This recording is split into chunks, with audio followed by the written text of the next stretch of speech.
viewers, welcome back to XYLEM Learning. It's me, Adarsh. മക്കളെ നിങ്ങൾക്ക് വളരെയധികം ഹെൽപ്ഫുൾ ആയിട്ടുള്ള ഒരു കാര്യമാണ് ഈ വീഡിയോയിൽ എനിക്ക് പറഞ്ഞു തരാനുള്ളത്. എങ്ങനെ സ്പീഡിൽ മൾട്ടിപ്ലിക്കേഷൻ ചെയ്യാം അഥവാ ഗുണനം ചെയ്യാം എന്നുള്ള കാര്യമാണ് നമ്മൾ നോക്കാൻ പോകുന്നത്. അത് നിങ്ങൾക്ക് ഓരോ പരീക്ഷാ ഹാളിലും ഒരുപാട് സ്പീഡിൽ പ്രോബ്ലംസ് സോൾവ് ചെയ്യാൻ നിങ്ങളെ സഹായിക്കും. നിങ്ങൾ ആദ്യമായിട്ടാണ് ഈ ചാനൽ കാണുന്നതെങ്കിൽ ഉറപ്പായിട്ടും നിങ്ങൾ സബ്സ്ക്രൈബ് ചെയ്യുക. നിങ്ങളുടെ ഫ്രണ്ട്സിന് എല്ലാവർക്കും ഈ വീഡിയോ ഷെയർ ചെയ്ത് കൊടുക്കുക. ഓക്കെ, നമുക്ക് നോക്കാം എങ്ങനെ 32നെയും 14നെയും തമ്മിൽ പെട്ടെന്ന് ഗുണിക്കാമെന്ന്. ചെയ്യാൻ പോകുന്ന നോക്കിക്കോ. ആദ്യം ഞാൻ 2നെ 4 കൊണ്ട് ഗുണിക്കുന്നു.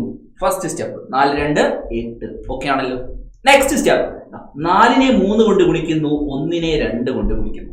4 3 12, 1 2 2, 12ഉം 2ഉം. ഓക്കെ, 4ഉം 3ഉം തമ്മിൽ ഗുണിച്ചാൽ 3ഉം 4ഉം തമ്മിൽ ഗുണിച്ചാൽ 12, 1ഉം 2ഉം തമ്മിൽ ഗുണിച്ചാൽ 2, 12ഉം 2ഉം കൂട്ടിയാൽ എത്രയാ? 14. ഓക്കെ അല്ലേ? 14. ആ 4 ഞാൻ ഇവിടെ എഴുതി. 14ന്റെ 1 ഇവിടെ ഇട്ട്. ഓക്കെ, നെക്സ്റ്റ് സ്റ്റെപ്പ് സിമ്പിൾ ആണ്. 1 × 3. ഒരു 3 എത്രയാ? 3. 3നോട് 1 കൂട്ടിയാൽ 4, 448 എന്ന് നിങ്ങൾക്ക് ആൻസർ കിട്ടും. വളരെ സിമ്പിൾ ആയിട്ട് ഒറ്റ സ്റ്റെപ്പിൽ നിങ്ങൾക്ക് പരിപാടി വരും. ഓക്കെ ആണല്ലോ. അടുത്ത നമ്പർ ചെയ്ത് നോക്കാം. 23 × 32. സിമ്പിൾ ആയിട്ട് ചെയ്ത് നോക്കാം. ഓക്കെ, 2 3 2 3 6. ഇനി 2 × 2 4, 3 × 3 9. 4ഉം 9ഉം 13, 1 ക്യാരി ചെയ്യുന്നു. 3 2 6, 6നോട് 1 കൂട്ടിയാൽ 7. സിമ്പിൾ പരിപാടി. ഓക്കെ, അടുത്ത നോക്കാം. 68 × 12. വേണേ ചെയ്ത് നോക്ക്. 2 8 എത്ര കിട്ടും? 2 8 16 അല്ലെ? 16.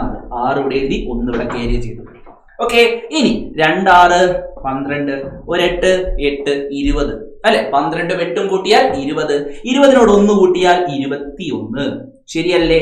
21. 1 ഇവിടെ എഴുതി, 2 ഇവിടെ ക്യാരി ചെയ്തു. നെക്സ്റ്റ് 1 × 6 ചെയ്യുന്നു. 1 6 6, 6 2 8, 816 എന്ന് നിങ്ങൾക്ക് ആൻസർ കിട്ടും. സോ ഈ ഒരു മെത്തേഡ് നിങ്ങൾക്ക് വളരെ സിമ്പിൾ ആയിട്ട് 2 ഡിജിറ്റ് നമ്പേഴ്സിന്റെ മൾട്ടിപ്ലിക്കേഷൻ ഒറ്റ സ്റ്റെപ്പിൽ ചെയ്യാൻ നിങ്ങളെ ഹെൽപ്പ് ചെയ്യും. സോ ഈ ഒരു വീഡിയോ നിങ്ങൾക്ക് ഇഷ്ടമായെന്ന് വിചാരിക്കുന്നു. ഇഷ്ടമായിട്ടുണ്ടെങ്കിൽ നിങ്ങൾ ലൈക്ക് ചെയ്യണം. അതുപോലെ തന്നെ നിങ്ങളുടെ അഭിപ്രായങ്ങൾ കമന്റ് ചെയ്യുക.